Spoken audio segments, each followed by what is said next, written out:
Welcome to Toon TV Adventure.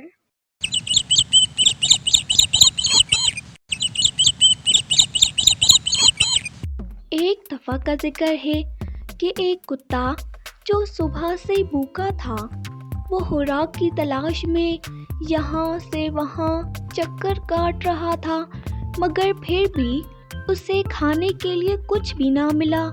थोड़ी दूर जाकर उसे एक कसाब की दुकान दिखाई दी। वो वहाँ जाके खड़ा हो गया। उसने यहाँ वहाँ देखा तो वहाँ पे कसाई नहीं था।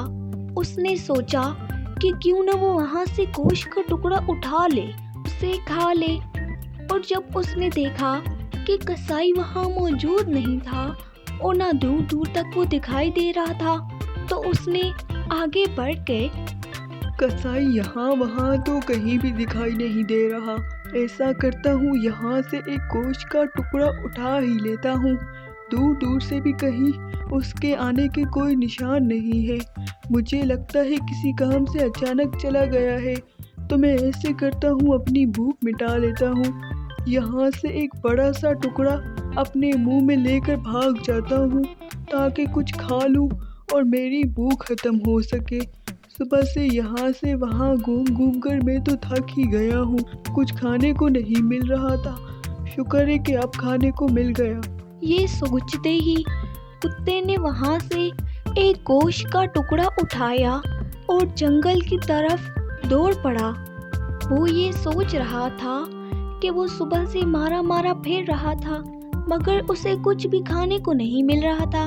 अभी उसने एक गोश्त का टुकड़ा देखा और उठाया तो वो बहुत खुश था कि अब कहीं ऐसी जगह जाकर खाऊंगा कि जहाँ पे बैठकर मुझे कोई भी परेशान ना कर सके। इतनी मुश्किल से तो इसे कुछ खाने को मिला था। अभी वो जंगल की तरफ चला गया और कुछ दूर जाकर वो एक नदी के करीब पहुंचा।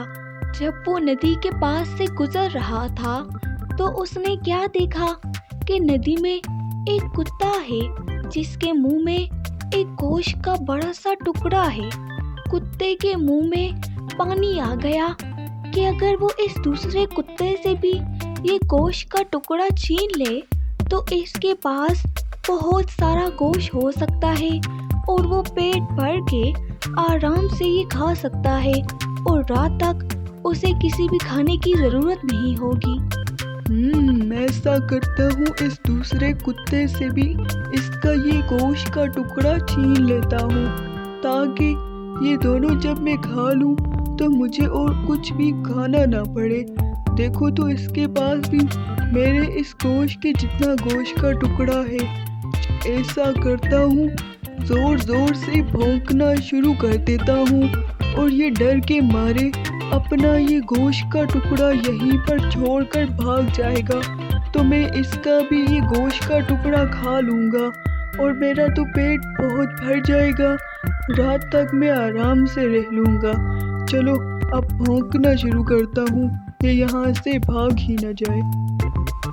ये कहते ही उस कुत्ते ने भौंकना शुरू कर दिया ताकि वो दूसरा कुत्ता उससे डर के मारे अपना गोश्त का टुकड़ा वहीं पर छोड़कर भाग जाए और वो उस गोश्त के टुकड़े को भी खा जाए। मगर ये क्या, जब उस कुत्ते ने मुंह खोलकर भौंकना शुरू किया तो उसका अपना गोश्त का टुकड़ा भी पानी में गिरकर बह गया। वो ये सोच रहा था कि उसके साथ ये क्या हो गया है, जिसे वो दूसरा कुत्ता समझ रहा था, और उसके मुंह में वो गोश्त का टुकड़ा देखकर वो ललचा गया था। दरअसल वो उसी का अपना अक्स था और भौंकने की वजह से उसका अपना गोश्त का टुकड़ा भी पानी में गिर गया। अब वो ऐसे ही भूखा रहने वाला था क्योंकि उसने लालच की थी और उसे उसकी लालच की सज़ा तो मिलनी ही थी। अगर वो लालच ना करता और वही टुकड़ा खा लेता तो उसका अपना गोश्त का टुकड़ा भी पानी में गिरकर बह ना जाता। तो मेरे प्यारे दोस्तों, इस कहानी से हमें ये सबक मिलता है कि लालच हमेशा बुरी बला होती है। अगर कोई लालच करता है तो उसे उसके लालची होने की सज़ा ज़रूर मिलती है। हमारे चैनल से जुड़े रहने के लिए लाइक और सब्सक्राइब करना ना भूलिएगा और हमारी नई आने वाली वीडियो को हासिल करने के लिए बेल आइकन को दबा दीजिए। शुक्रिया।